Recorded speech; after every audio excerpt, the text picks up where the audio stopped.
জনগণের প্রভু নয়, সেবক হিসেবে কাজ করার জন্য জেলা প্রশাসকদের প্রতি প্রধানমন্ত্রী শেখ হাসিনার নির্দেশ।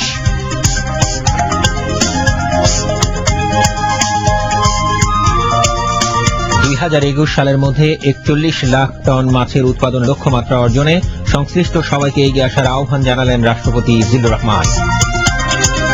শেষ হল প্রথম আন্তর্জাতিক অটিজম সম্মেলন। প্রধান উদ্যোক্তা সাইমা হোসেনের আশাবাদ, এই সম্মেলন অটিস্টিক শিশুদের মাঝে নতুন আশা ও উদ্দীপনার সঞ্চার করবে। এইচএসসি ও সমমানের পরীক্ষার ফল প্রকাশ হচ্ছে আজ।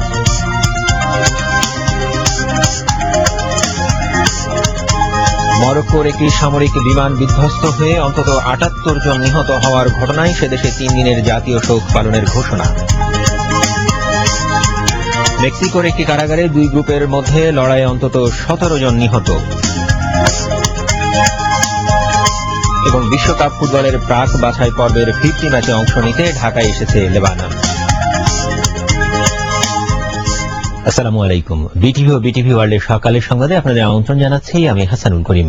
সংবাদ শিরোনাম শুনছিলেন, এবারে বিস্তারিত।